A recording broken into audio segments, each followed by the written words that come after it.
Good evening, Protectors. Welcome to the Education of a Weaponized Man podcast.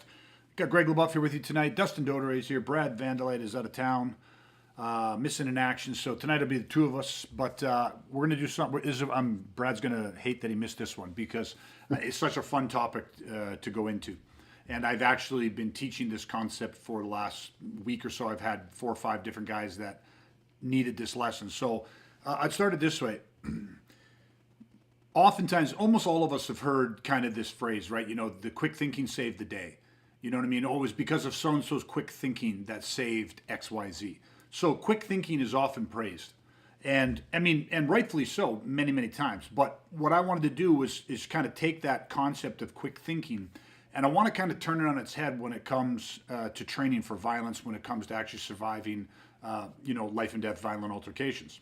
And so I titled tonight's podcast, Quick Thinking Can Equal a Quick Death.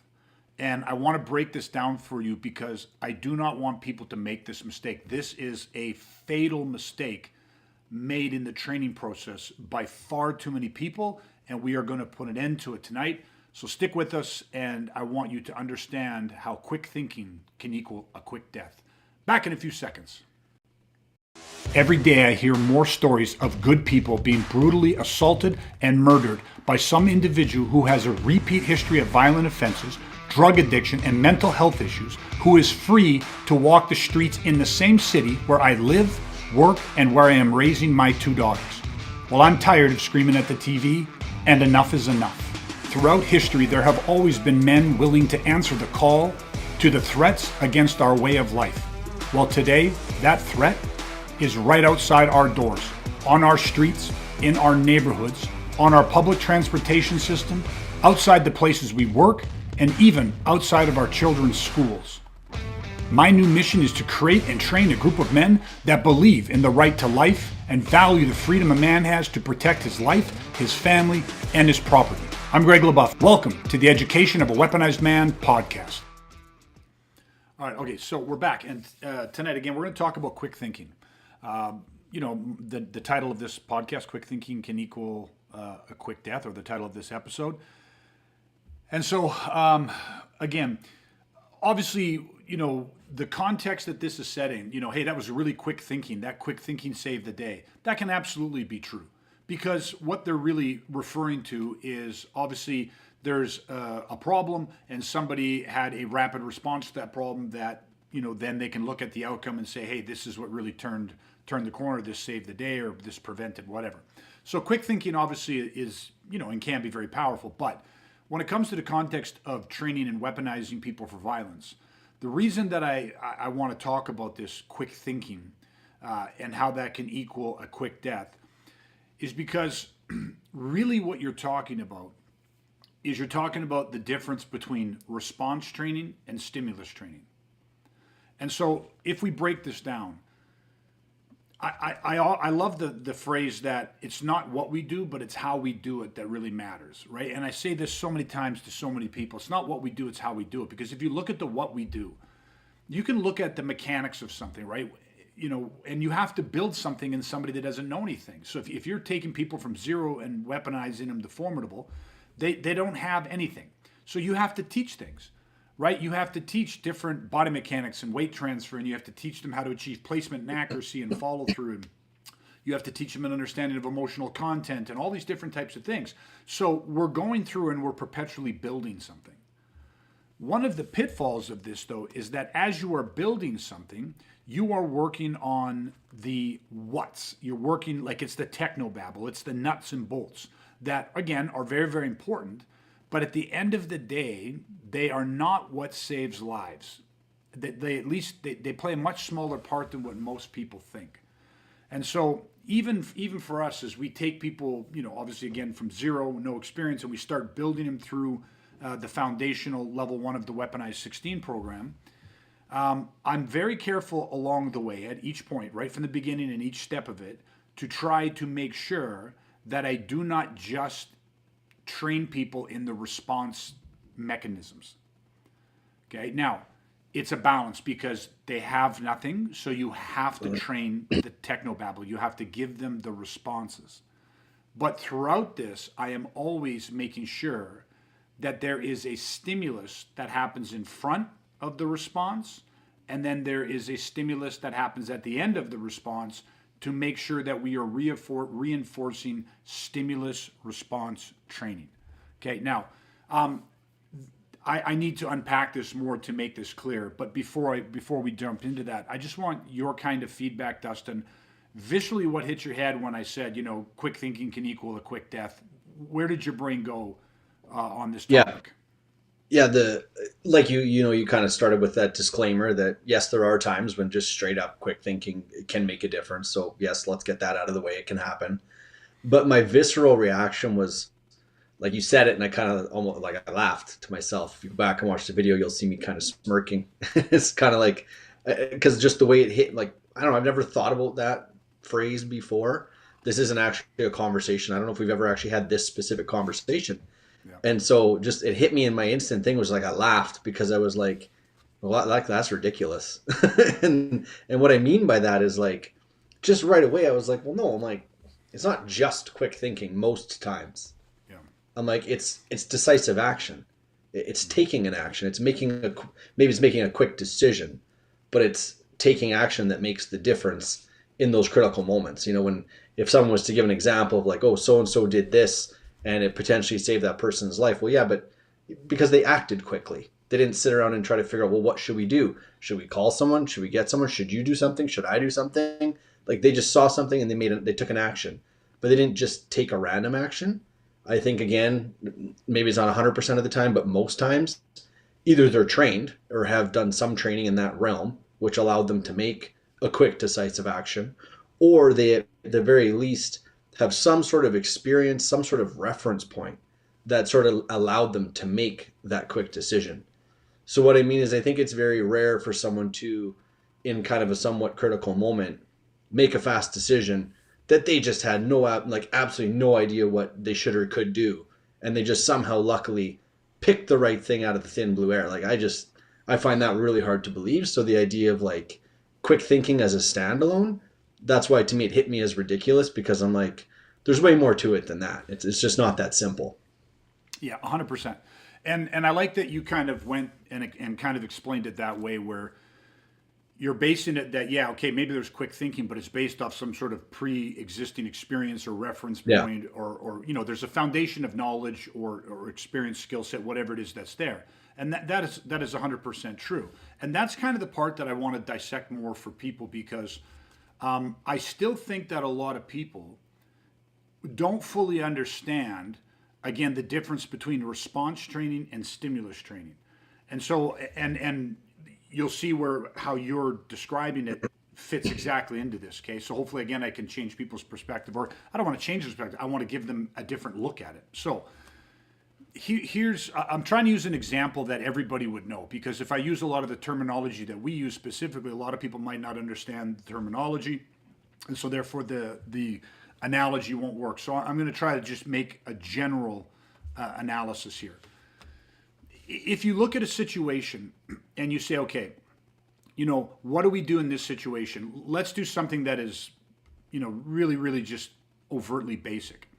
But if you look at a guy and say, okay, somebody walks up to you and just winds the hand back and fires a punch, just wants to punch you square in the nose. Okay, this is by no means the descriptor of a lethal force encounter, but again, it's just very simple. But he just tries to punch you in the face. What happens is people then take this scenario. So whether it's somebody trying to punch you in the face, whether it's somebody pulling a knife on you, putting a gun to your head, grabbing you from behind, putting you in a headlock on the ground, whatever it is, there's a scenario. Okay? And then what happens is experts, so-called experts, proceed to tell you or impart with you the technique or the mechanics or the concepts or whatever it is they're doing or all of it of how to deal with that. So they might teach you how to be evasive, how to slip and bob and weave, and how to parry and move off the X or whatever it is that a particular style or system teaches. They're going to start to teach you the response to this scenario. Now, the interesting thing about this and why I'm using these terms very carefully is because most people create a scenario and then they create the response to that scenario. Now, the more that you have somebody practice that, so the whole time they're practicing their slipping, or they're parrying, or they're bobbing and weaving, or they're covering, or they're counter punching, or counter kicking, or whatever it is that they're doing. Every time they train that, they're thinking of this scenario. So, okay, yeah, so if somebody snaps that jab or someone throws that hard cross right down the pipe, so it's a center line attack, I'm going to do these things. So again, you think the scenario and then you train and build out the response. And then we go, okay, well, I've done this so much, I've practiced this, that it's there. So now anytime that this scenario happens, I have this response. Now, if you look at something like combative sports, what is so great about combat sports, a large part of it is their training, meaning that I believe most combat athletes have an edge over most traditional athletes, like traditional martial artists. And most of that is because they actually get in there and spar. So they'll actually get into the ring. So they'll work their tools. Okay, listen, I'm going to show you how to, slip a jab or parry or counter hook across or hook punch or whatever combos or techniques they're working. But at a certain point, they jump in the ring and they spar. And the second that they jump in the ring and the spar, what you have now is you actually have a stimulus. So they get in and maybe they say, okay, we're going to spar and, we're going to work our jab and we're going to work just our jab and our jab counters. So we're going to do our slips, we're going to bob and weave, we're going to parry, we're going to counter punch. And so now all of a sudden, you're in there sparring, but your opponent is actually feeding you a stimulus. So in traditional martial arts, a lot of time, even though, yes, they do spar, oftentimes their training is, okay, we have this art, we're going to create some scenarios. So I want you to think about this. When this guy does this or this, we practice our responses. And so, this guy would extend a punch and I would front kick and then I would smash the knee and then I would do revert, whatever it is they're doing. And then when they do get in there and spar, once again, you come to this stimulus. Now, often in traditional martial arts, there's a different level of control. They don't spar typically. Typically, they don't spar the same way combat athletes do. And then, of course, combat athletes get into the ring and they compete. So there's drilling, there's sparring, and then there's competition. So if you break this down, drilling is often the learning, the practicing, and they have a scenario in mind. So often there is no stimulus. The stimulus is the thought of a scenario. Then they go into their sparring, and the sparring now is another member of their club, and they are manufacturing a stimulus. And so then they practice, but often the drilling into the sparring is still very controlled by this scenario, right? Because people are trying to mimic the scenario that you set up so that the techniques will work because that's what you're designing for. This Lego piece fits with this Lego piece. So when we spar, we're going to feed this stimulus because we've trained this response and those two pieces click together. Combat athletes have something similar but different because their scenario is like, listen, okay, I'm going to teach you the jab and the slips and all the counters and all the punches and all this type of stuff. But they very early on start sparring, and their sparring is less dictated by the scenario, meaning they're using attributes more than coming off, like it's like the rules guide them. Like in boxing, like they're not throwing kicks, they're not pulling out knives, not doing that stuff because it's boxing. But when they get in there and they box, the other boxer, even if he's just working his jab, he can use his jab, 100 different ways depending on his skill set. Does that kind of follow? He's alive with the jab. The jab is, you got a guy out there and he's trying to jab you in the head. Even if it's slow, it's a more real energy. And so now what happens is the guy learning to slip or bob or weave or parry, well, what happens is he gets punched in the face. He gets hit a lot more often than most traditional martial artists. And why is that? Because it's more alive. It's more stimulus-based training. Okay, so we can kind of see, and then of course the combat athlete, they progress into competition. And now in competition, your opponent doesn't want to cooperate at all. He'll follow the rules, but he doesn't want to cooperate.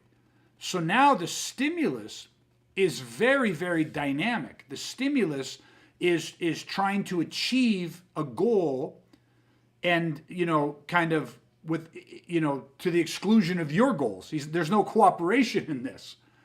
And so this is why combat athletes become very, very tough individuals, because they're actually in there doing what they are training for. Does that kind of make sense? And do you have anything in there that you could clarify, or just because I want to make sure people are kind of following what I'm putting down here, and then I'm going to kind of do the last one here. The last one is, of course, what happens in what they call reality-based martial arts, or now I'll talk about reality-based martial arts, or what we do. We're talking about weaponizing for violence, because there becomes a problem in this formula. Much more like the traditional martial artist, but see, the traditional martial artist has a style. And in that style, things have already been kind of cataloged. That's how you can go from white belt to black belt, and however many belts in between, and stripes and all this type of stuff. So they are teaching an art. So their scenarios that they start with are scenarios like they're predetermined to basically, we need to do this scenario because that allows these techniques to work. Like those two Lego pieces go together. And yes, they do some sparring, but who does a Taekwondo artist spar? Well, he spars other Taekwondo fighters, just like Muay Thai spars other Thai fighters. Judo plays with other Judo, Brazilian Jiu-Jitsu versus Jiu-Jitsu. Now, people might go, oh, yeah, but what about MMA? Well, no, that's a combat sport. We're talking about traditional martial arts. So they're not really doing a lot of, or they are doing a little bit of stimulus training, but the stimulus is manufactured. So it's very much response training. The scenario and the stimulus being fed to the typical traditional martial artist is like formulaic, so that their responses work. I mean, you can go into a Taekwondo gym and watch a Taekwondo practitioner execute a jump spinning back kick and take out a supposed fighter who's trying to bridge the distance on them. You know what I mean? Like, because really it's another Taekwondo guy, simulating, if he tried to rush you, hit him with the axe kick and that knocks him out, or hit him with the reverse punch and that stops him, or whatever it is. Combat sports, they teach you a response, they teach you some of the techniques, and then you get in there and you got a live human being with all their attributes throwing things at you, and you got to learn to adapt your responses to the stimulus. What we do in weaponization, and I believe what is one of the massive pieces of the puzzle that separates it, is we don't start with a preconceived scenario because we have no style that we're teaching. What we start with is the study of criminality. And what I want people to get from this is, when you study criminals, violent predatory criminals, and you watch how they attack, you study how they attack, they are showing you the stimulus, much like a combat athlete. A combat athlete, you can just watch fighters fight and you can see how fucking alive it is. It doesn't matter if you go, look at that guy's jab, or look at that guy's cross, or look at that guy's teep kick or thigh kick, or look at that guy's, look at his ground positioning, look at his guard, look at his mount. What you're really saying is, yes, you see the technique in that. Some of it very, very nice technique, but what you're seeing is the athleticism. You can, if you've been in it, you understand what that energy is like. I've heard people say, how can you get hit with that punch? I see that punch coming a mile away. And it's like, sitting and watching that on a screen or being in the ring is two totally different fucking things, man. Right? You can sit there and say, it's such a slow punch. And it's like, it's timing, it's athletic. It's this whole other alive thing where I'm like, the ignorance is palatable. That's a stimulus that it would fucking wipe you off the face. I mean, most people could never handle that, right?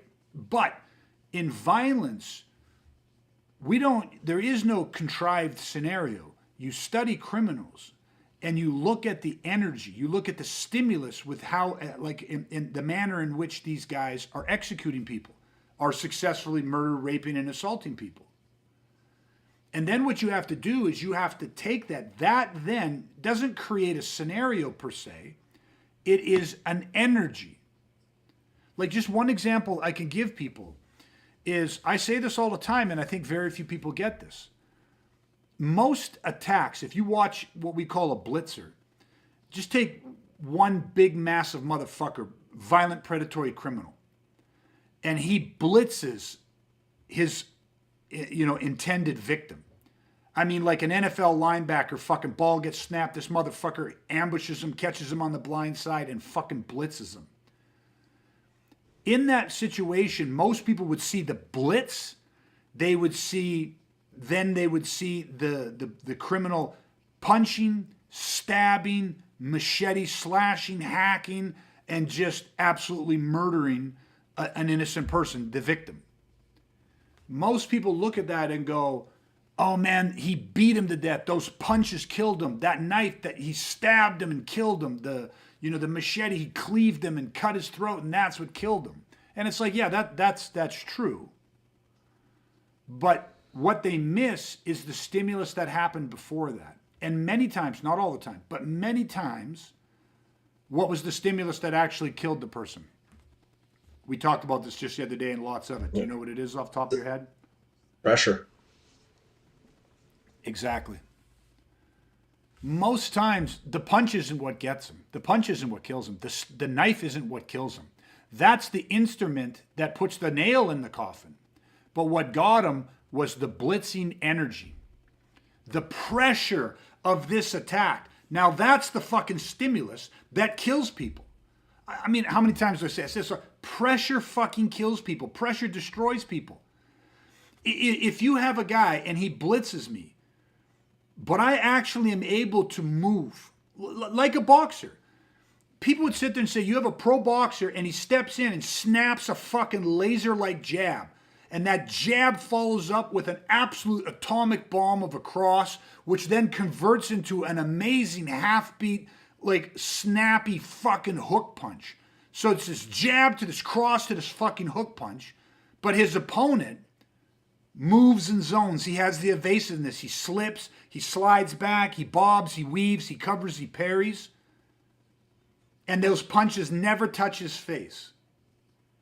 You know what I mean? Like that jab, that cross, that hook didn't kill him, right? Because why? Because it couldn't touch him. He couldn't actually connect with those. Now, imagine if that same combo happens. The jab snaps out and the opponent, the other fighter, snaps his head back, but his head goes just slightly over his heels. Then all of a sudden that fucking booming cross comes in and his shoulder rotates to slip it, but his head goes now even a little further behind his heels. Then all of a sudden that hook punch snaps in out of nowhere. The other guy throws his body weight to the other side in a half-hearted attempt to cover, and now he is really off base and balance. And then all of a sudden, after the jab to cross the hook, all of a sudden comes this spearing fucking knee that absolutely connects and crushes right into the opponent's solar plex. And then he drops from the knee straight into a fucking elbow. And then all of a sudden, boom, down goes the guy. Now what got him was the knee. That was the first tool that made contact. But what was the real stimulus? Yeah, that in that scenario you just painted, it's like that knee was no more important than that first jab. Yes. Right? Like they both played a role in the demise of that person. That's right. That's right. And we think about that stimulus. I always say, like, it's the pressure. I remember one of my instructors used to be, when he was younger, was a sparring partner for Roberto Duran. And Roberto Duran's coach used to always say, 8, 9, 10, no more boxing. 8, 9, 10, no more boxing. And what he was always referring to was that it's not the 1, 2, 3 combination that tends to take out people. It's when they get to the 8, 9, 10, no more boxing. So they're throwing in 8, 9, 10 punch combinations, and that's what takes people out of commission. Right? Now, again, what I want is I more want to relate this to to the violence and how you train for violence, because violence is a different thing to train for, and it's a different thing to spar for. But what we need to extract from this is the power of the stimulus. So in a blitz attack, when it comes to violence, it's the fact that these guys the bell doesn't ring and they come stalking towards you. They come fucking blitzing at you at 100 miles an hour with what they hope is almost no forewarning, trying to catch you on the blind side. Often they might have machetes and knives in their hands. There's 2 or 3 of them coming at you. And what most people miss is that, listen, let's really look at this. We can't just look at what's the response for that. What's the technique we do? How do we stop them? What hit stops them in the tracks? And it's like, you don't even recognize the actual real stimulus. The stimulus is the fucking pressure. An absolutely an anarchy-like stimulus that, most people just have never felt that stimulus, and they've never trained a response to it. And that's where we have to land this, is that in violence, you start with not a scenario, you start with a stimulus.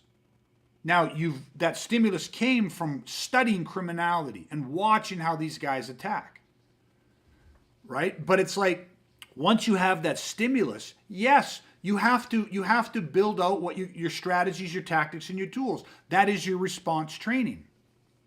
But while you're building out the response, you have to keep the stimulus active, meaning you actually have to learn to do the response under the conditions of the stimulus.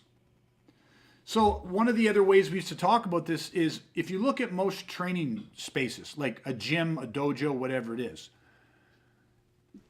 we used to always talk about how, like, no matter where your space is, and this is why we love training in real environments. We don't have matted floors. We don't have, air-conditioned spaces and climate-controlled and all this type of shit, because you actually got to think of your training space like a lab. And you don't want to train in sterile conditions. You want to train in, kind of the toxic, corrosive, and septic environment that more mimics combat. Now, you want to have it controllable so that you can change the ingredients in the room. But it was always like, kind of like having a mist of acid, a corrosive acid being sprayed into your learning process.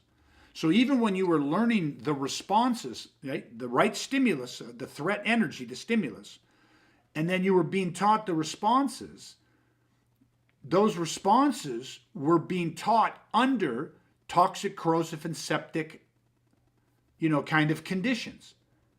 So meaning, if you look at the combat athlete, most combat athletes, they learn their defenses against jabs, hooks, and teep kicks and thigh kicks by being jabbed, crossed, teep kicked, and thigh kicked. Back, in the 90s, early 90s, when I started doing jiu-jitsu, it was a food chain. You were just thrown to the fucking wolves. You either learned how to fucking survive or you didn't. You either showed up again the next day or you didn't. And the higher belts would just absolutely fucking abuse you. That was the process. You'd have guys that were 7, 8, 9 years before they got a blue belt, or they stayed at blue belt. You know what I mean? Because the blue belts were just, it was something to get to a purple belt. Because, it was almost like a badge of honor to make people quit before they could get to their purple belt, right? But you get what I mean? So you had to learn. If you stayed there, man, when you got to a purple belt, you had some fucking mean motherfucking purple belts. And today, I don't know, I'm not in that world quite the same way anymore, but, I'm sure they're still very good. But back in the day, holy fuck, they were fighters. They were warriors. Why? Because it was a toxic, corrosive, and septic thing they came through. That was a stimulus-induced training environment, like sink or swim type shit. And so nowadays, though, you don't have to do it that way. You don't have to be extreme with it that way. But you are controlling the environment. You are controlling the conditions. And you have to have stimulus training as part of it. Now, I want to take this one step further, because I feel like I can still go on and explain that even better. But here's where this whole thing about quick thinking comes into play. One of the greatest gifts I was ever given is that my mentors, that is exactly how they trained me. Yes, they taught me the responses, right? But from the beginning of the day, they always put in front of me the realistic energy of a violent assault. Meaning it was never contorted to fit what they were going to teach. It was just the reality of what violence was. And so then as they were working and training and teaching me the strategies, tactics, and tools, they made sure that that fucking energy was there. And how did they do that? By fucking doing it. By absolutely fucking mauling me with the pressure, by, swinging sticks, by, getting hit with knives. Like, I mean, just, it was everything. Ugh. It was I was just gonna say, like, I always think back to my very first training experience ever. Like, I signed up to train with you, and it was in the basement of an old church at the time, and so we went in there and, like, yeah, we did a bit of a warm up, and then I was like, okay, let's go outside. And I was like, oh, why are we going outside? Like, I thought we were gonna train. And sure enough, we're outside. Next thing you know, everybody's got a machete, a couple guys got chairs, and you just start coming at us. Like, you're chasing us around outside with machetes and chairs, and like, better move. Yeah. It's like, move. Yeah. No one's ever shown me how to move. It's like, figure it out. And it's like, so like literally the first experience I ever had was, this is pressure. Yeah. And whether you know what to do or not, like, you better figure it out, because pressure is going to kill you. Yeah. And so it was just right, like, from day one, it was pressure. That was the first thing I was ever shown. Yeah, and see, let's use that as an example, because they weren't training machetes; they were live machetes. They were live sharpened machetes. For sure. Right? And here's the thing: people say, "How the fuck could you do that? It's irresponsible." Listen, I'm not saying we were hacking at them at 100 miles an hour with the full intent to kill. But what I would do is I would start feeding people with a machete, and I would swing the machete. They had lots of space; they could move, and it was very slow. But right from the beginning, the reality was that if you said, no, I don't want to do this, I'm not moving, that machete would have touched you, and that machete would have cut you. It would not have killed you. It would not, wouldn't have been rushed to the hospital for 30 stitches, but you'd have got hit with a machete and you'd have had a cut. And then as people got, even within the first 3-4 minutes, I started to swing the machete a little bit harder, right? A little bit quicker. Why? Because people already were adapting and moving. Mm-hmm. But you see, this is the thing. And then often we'd do the next round. Once I feel like everyone was pretty good, then I'd close my eyes and start swinging. And it was just up to people to get the fuck out of the way. But here's the thing. Out of all the times I've done that over 30 years, I've never had anybody cut with a machete. Mm-hmm. Not once. And why is that? Because it's all controlled. Yeah. Well, the thing can be dialed up and down. Yeah. You don't tell people what to do when they're going to be scared out of their mind. You condition them. You train them. Right? So even though the pressure was regulated and lower, so nobody was going to die. But the reality is that there is a very real stimulus moving towards you. And all of a sudden you said it yourself, people go, wait a minute, stop the fucking drill. You've never showed me how to move. And I'm like, how'd you get here? 2 fucking legs, you walked up here, right? Yeah, well then get the fuck out of the way, move. What do you mean? What do you mean? No, this is what it is. If somebody's swinging a machete, what are you going to do? Stand there and ask them, hey, wait a minute, I don't know what to do. Or you're going to fucking move out of the way. And what's odd enough is when people panic, they freeze. So right off the bat, day one, said, here, I'm going to make you infinitely safer right here in the next 20 seconds. How is that? I'm going to swing a machete at you, and you can either stand there, freeze, do nothing, get cut, or fucking move. I don't care how you move, just get the fuck out of the way. And people get the fuck out of the way. And you go, now, guess what? Somebody swings a machete at you, there's going to be 100 people standing around going, oh my God, somebody do something. Not you. You'll be the motherfucker gone. Because you go, this is not my first rodeo. I had a guy swing a machete at me once before. Now, though, that you do that, and then it's amazing that you can actually start swinging quicker at people and harder at people, and they're absolutely in no increased risk of danger because they're fucking moving their feet. But now you have something powerful. See, that's stimulus training. Now what you can do is you can say, okay, stop. Now let me show you a more efficient way to do this. Let me make you more surgical. Let me show you how to be strategic in this and tactical in this. And then people are fucking listening. And why are they listening intently? Because they go, the motherfucker swung a machete at me when I knew nothing. Right? Made me feel this energy. Now he stopped. Now he's on my side. He's going to show me how to do this like more strategically and tactically and more efficiently. Well, guess what their next thought after that is? Why is he showing this to us? Because he's going to swing a machete at us again. And the difference this time is I bet he does it harder. Why? Because now he's taught us what to do. He's made us more efficient. So again, it's this stimulus training that has to be part of everything. And here's where this comes in. Any of the guys that have gone through that drill, if somebody in the street all of a sudden hits them from the blind side, comes flying at them, and they get the glint of reflection off the blade of a machete, they haven't thought about what to do. They have felt that stimulus, and that stimulus was there first. And then we trained the response to the stimulus, and they went from stimulus to action. Stimulus response, and they're fucking gone. And so if they actually had to do quick thinking, it is slower than just responding. Just stimulus and visceral response. So the survival action reaction model, okay? So this is how human physiology works. You perceive, you analyze, meaning is this a threat? You have to determine that. Yes, this is a threat. Evaluate, what level of threat? Then you have to formulate, what should I do? Then you download and go to action. So here is quick thinking. Perceive, analyze, evaluate, formulate, download. 5 steps that your brain and body go through. 5 steps.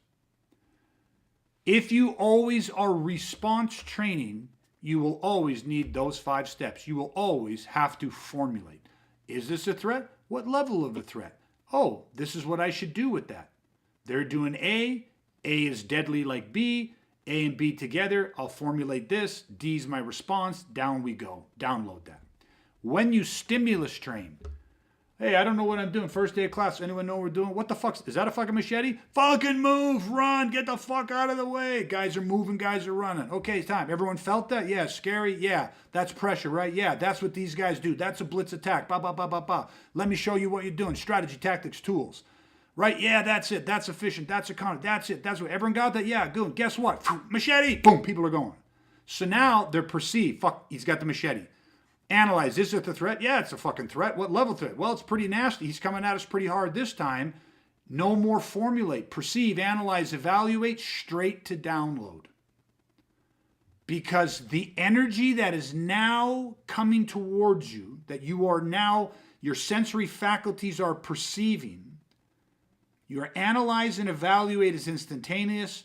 You don't need to formulate shit because you have trained stimulus connected to response. So you go straight to download, you go straight to action.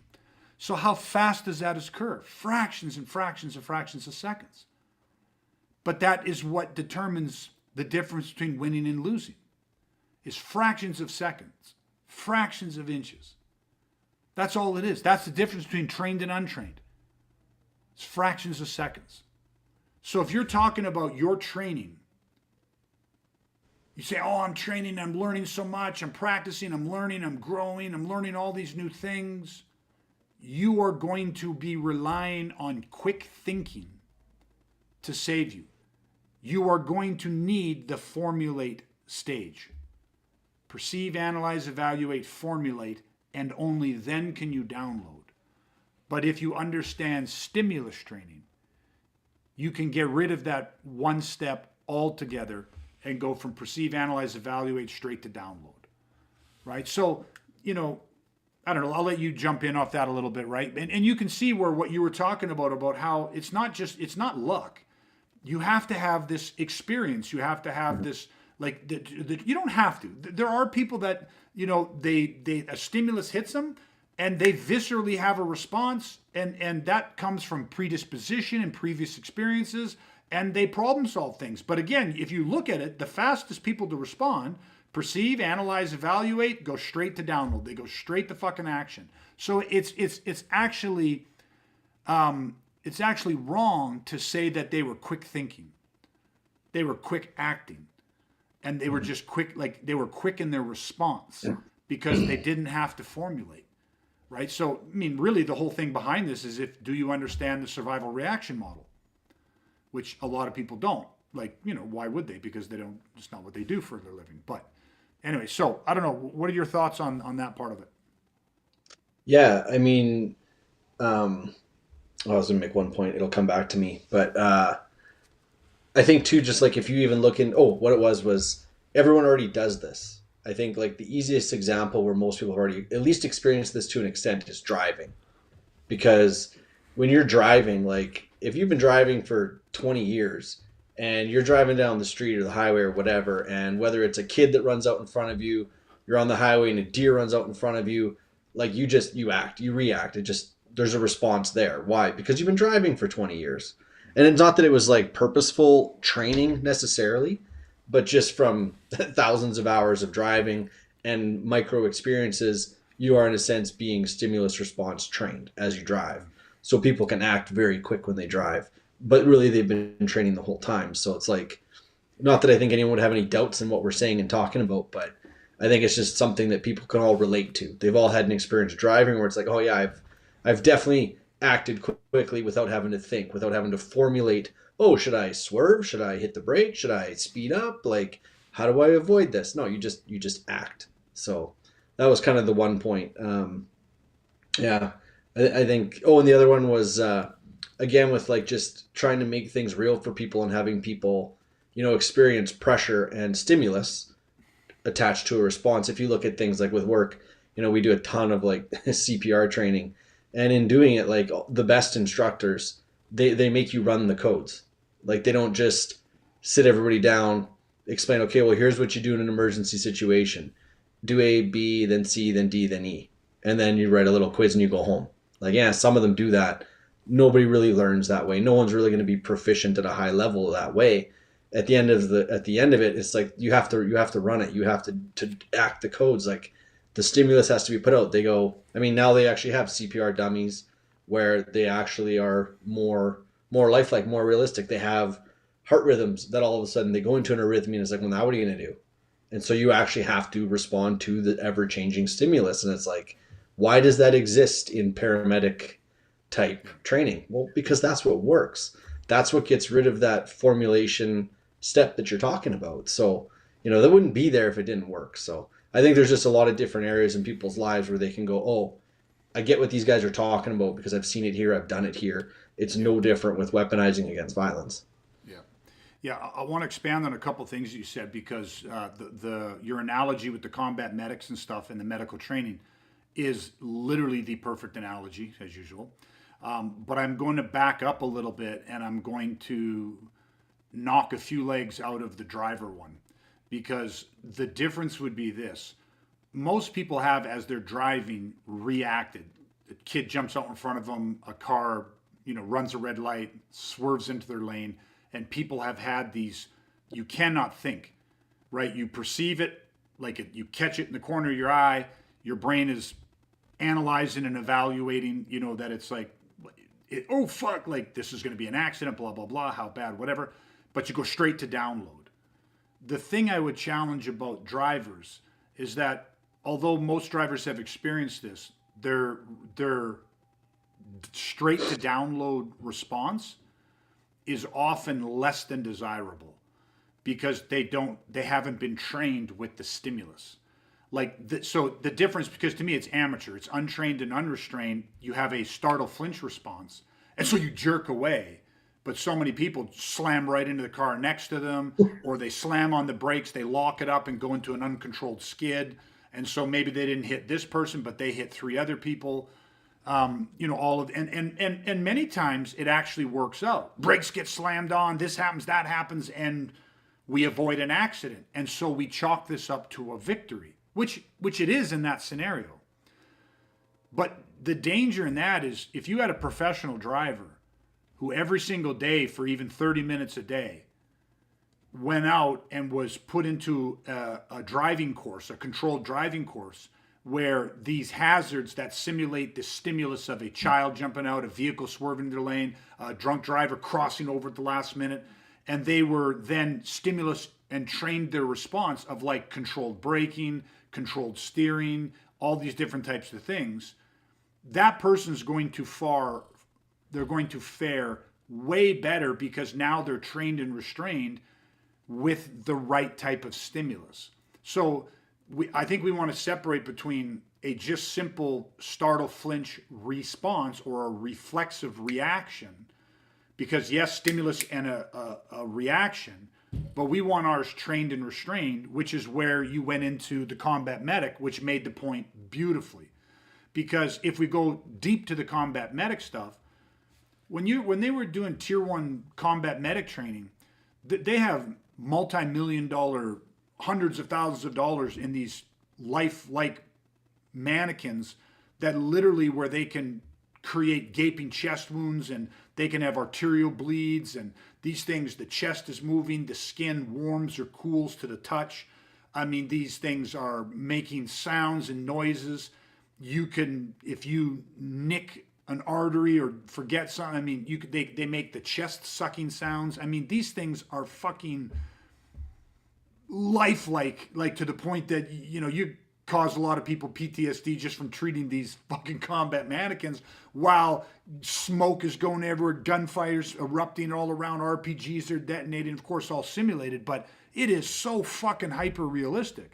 Not to mention the fact that a lot of people won't like this, but they'll use live pigs, and you know, every time a medic runs in, the pig has a wound, they treat it, they run out, 5 seconds later they come back, now it's missing a leg, they treat it, and the whole goal is to see how long they can keep the animal alive.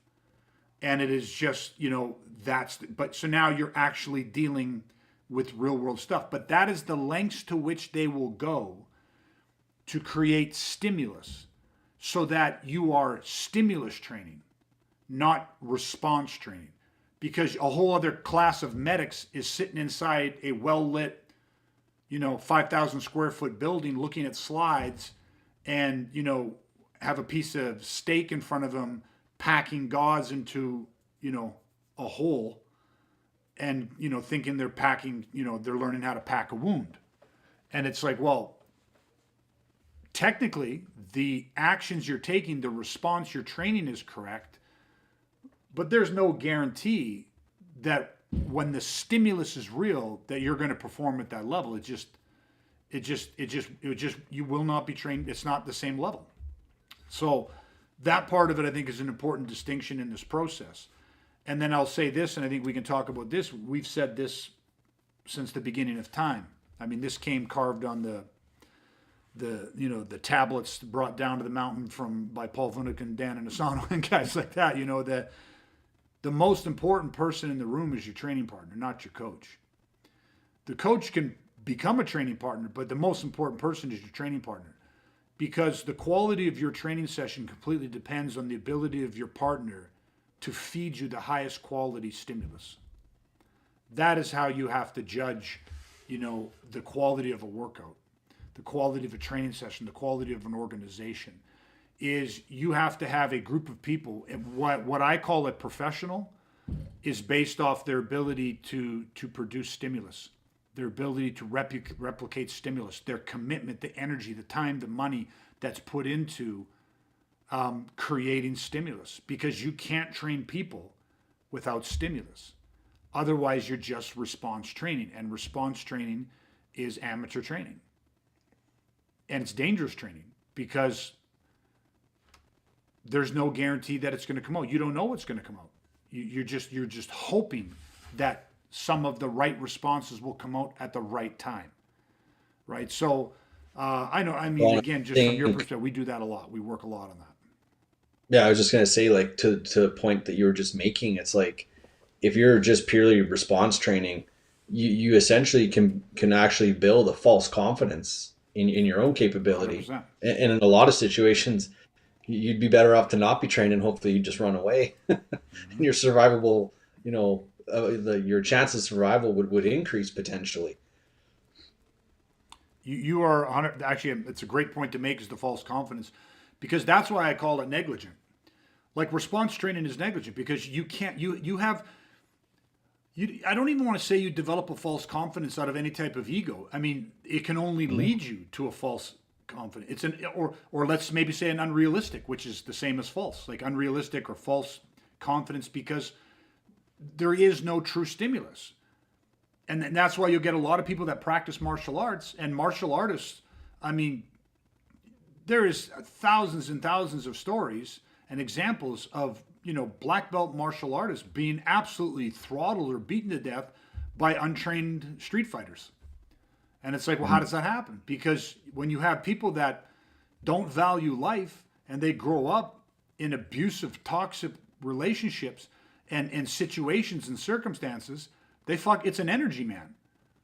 And that energy is like, they know how to fucking fight. They know how to injure. They know how to destroy. They know how to hurt.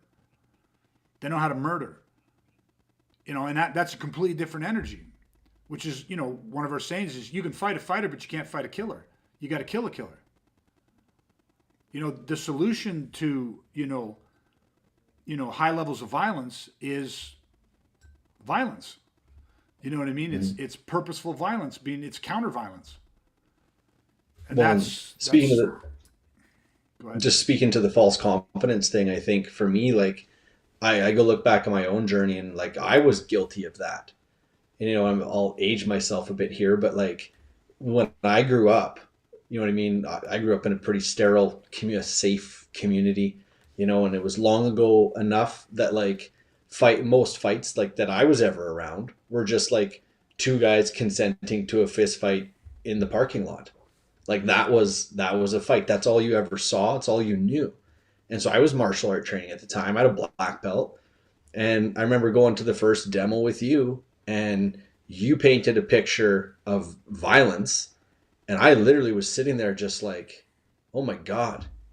Like I've never asked myself these questions. What if it hits the ground? What if he pulls a knife? Like just little elements of violence, and not even like getting into like really bad violence, but just even the little things that can screw up. And I was just like, it was just such a perceptual shift for me because I did have a false confidence because all I was exposed to was, social or antisocial aggression and like consenting fist fights. Yeah. And so I thought this black belt, I'm like, I'm set. Like I'm, and it's like, again, it wasn't an ego thing. It just on paper, it looked like, well, of course this is going to work. So then you believed it. And I was fortunate I didn't have to learn the hard way. Yeah. Luckily, I had my perception changed before I had to pay a price for it. So yeah. Well, if you look back to those demos we used to do, and again, this is just the same thing that I was given through my mentors, through Paul and them, but the demo was all stimulus. Like, you see, we're talking about painting a picture like, oh, what if you get taken to the ground? What if the guy pulls a stick? But in those demos, is exactly what we did. Pulled a stick, slammed someone to the fucking ground. Like, so as people sitting there taking this in, you're not being intellectually talked to. You are in this room experiencing the stimulus and watching how that stimulus impacts another human being. And then you're sitting there going, it becomes undeniable to go, well, what would I do? Because this is the thing that creates change is, knowledge isn't, what do they say? Knowledge is power. But it's not power until it becomes useful, until it becomes like actionable knowledge. But people can learn things and they have fully the capability to actuate those things, and yet they never do. Because there's never a stimulus in their life painful enough where they need to do it, like motivating enough. But when that stimulus, when you're hit with the stimulus, again, I say when people are going to have to perform, especially in life and death situations, don't tell them what to do. But the other side is don't ask people what they would do. One of the dumbest questions is to ask somebody, what would you do if? Just do it to them and see what they would do. That's the truth. You know what I mean? It's like, and now obviously you can't walk around going, hey, what would you do if somebody, tried to punch you in the nose? You walk up to the guy and just fucking punch him in the nose. You'll find out what he would do. Most guys would get punched in the nose, their nose would bleed or break or whatever, and then you'll find out what they would do. Right? Some guys, you go to punch them in the nose and that punch will never make contact and you'll wake up, looking up at the hospital ceiling. And now you know what they would do. But the reality is we're not talking about, go out there and just do these things to people. But you can create an energy. If someone says, oh, what'd you do with jabs? Like, I don't know what you're talking about because I don't know what the jab is. I don't know how good you are. Like, what is it, a laser jab, the jab of a professional boxer? What I would do against the jab of a professional boxer is very different than what I'd do if my 68-year-old fat neighbor come outside and threw a punch at me. Like, those are two different things altogether. But it's like, even then, I don't know what I'd do if he did that because I'd have to feel the energy to do it. I'd need to know what the stimulus is. So we can intellectually try to have a conversation about something, but that conversation is nothing more than an intellectual exercise. And most self-defense training is nothing more than an intellectual fucking exercise. One of the dumbest things that I've ever seen, and this happens all the time, is people go to seminars to pay hundreds of dollars to go to seminars, and people just teach them fucking techniques. They just sit there and they just talk about concepts, and they talk about this and that, and blah, blah, blah, blah, blah. Talk is cheap. Right? Talk is cheap. I do a lot of talking. I do a lot of psychology and a lot of that. But what I'm talking about and what I'm always adding with it is the fucking stimulus. Everything is about painting the picture, creating the stimulus, get the energy, and now the energy's in the fucking room. And now once everybody's felt that, everyone feel that, everyone know what we're talking about, everyone, yeah. Now it's fucking real. Now we're going to teach a response, and then we're going to go stimulus, response, and we're going to condition the fucking shit out of that. Because in the moment, the last thing I want is quick thinking warriors. I don't want quick thinking protectors. I want stimulus driven protectors. Stimulus response. Formulate. You don't need formulate. Perceive, analyze, evaluate, straight to fucking download. That's what you want. When it comes to, your life, your family's life, nobody's got fucking time to think. And yet legally, morally, we want to make sure, that's the other part of it, that we're creating stimulus responses to threat energy. So when that threat is at a level of imminent grievous bodily harm or death, when that threat energy is asocial in nature, meaning you are devoid of choice, you cannot remove, de-escalate, or deter, you can feel all of that. Yes, you can learn it all. Yes, you can understand it all, but you're going to feel that. When a human being has the intent to harm, has the true intent to kill, you can feel that fucking energy. You develop the filters, the radar, to understand it through feel. Body language, behavior, communication. I mean, the sensory faculties are pulling in all this information and it is being decoded. But that's what's happening in the perceive, analyze, evaluate. You don't have to actually formulate a thought to that if you've done the right type of training, which is stimulus response training. Stimulus response, not response training. Not, intellectualized scenario and then response training. It's actual stimulus response training. Okay, so I don't know. I love it. It's usually, this is probably one of the first times that I've just talked about this, because usually we talk about it and then we do it. So we show people, we allow them to feel it and experience a stimulus, right? Much again like the machete, much like pull out a submunition gun. Everyone wants to talk about firearms training and how do you do this and what if the guy's gun? Pull out a submunition gun. Right? Most people have never even worked with blank guns that have the same auditory, impact. So they've never experienced that. But it's like before you ever learn about training it, you got to understand and experience the stimulus of it. Right? Yeah, now you don't need to be shot, but you need to get as close as you can, right? Just like in military or tier 1 military law enforcement training, they are creating pre-combat veterans. They are creating as close to realistic stimulus as possible, and they are making sure that their members can execute and perform physically, mentally, emotionally, and spiritually under those stimulus conditions, real world conditions, right? And why is that? Because that is exactly how they actually execute mission success and they achieve mission success in real world combat. And that is exactly how you're going to have real world success in civilian defense of your family. That's what it is. Like it's funny how it's because it's not a debate. You can't debate, well, it's civilians and you can't do that and you can't do this. And it's like, actually, as civilians, we can do that more often and more times than most military can or most law enforcement can. We're not restricted to budgets and numbers and, space crunches and all that stuff. And you don't have time in the kills. We, open my door and I got fucking live scenarios, rooms everywhere. It's like, you can go out there and just do it. You know, we used to go down to the inner city all the time and use the inner city energy. You know, how many, I always love to say it, you know, when I run scenarios, I mean, we hire, it's like having hundreds of extras on set.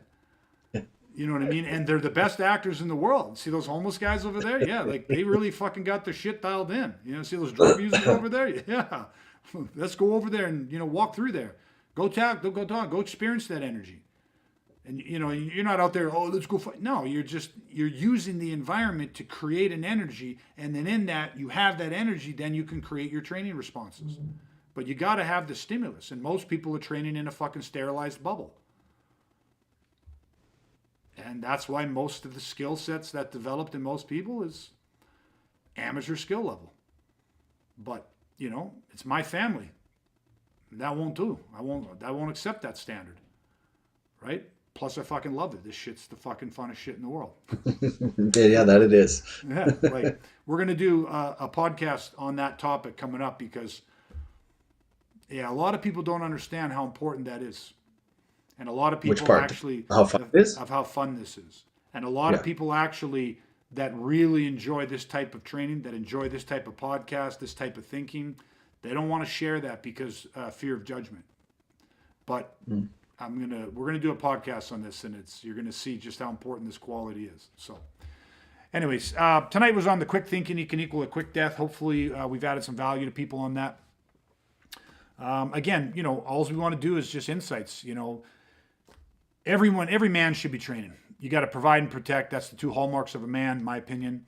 But again, I don't care if you train with us or you go somewhere else or you live somewhere else. You're looking for something. You know, educate yourself so that you don't just fall into what most people think is self-defense training when really it's just, you know, combat sport or traditional arts, which, you know, again, you know, if you're going to do anything, become a combat athlete because at least those guys, that, you know, punch and kick for real, they fight for real, but violence isn't fighting. Again, you can fight a fighter, but you can't fight a killer. You got to kill a killer. You know, when you're facing, you know, intense life and death criminal violence, counter-violence is the solution. You know, that is the path of least resistance. So, you know, make sure that you know what you're looking for and find the right type of training organization. So, I'm all done, Dustin. Anything on your side? Anything else you want to wrap up with? Nope, all good here. Okay, let's put a pin in it. Yeah, okay, awesome. Well, thanks a lot for being here tonight. I appreciate it. We're ahead of this episode, depends when you're listening to it, but we are just ahead of our Thanksgiving long weekend. So to everybody that listens and joins in with us weekly, have yourself a great and safe Thanksgiving.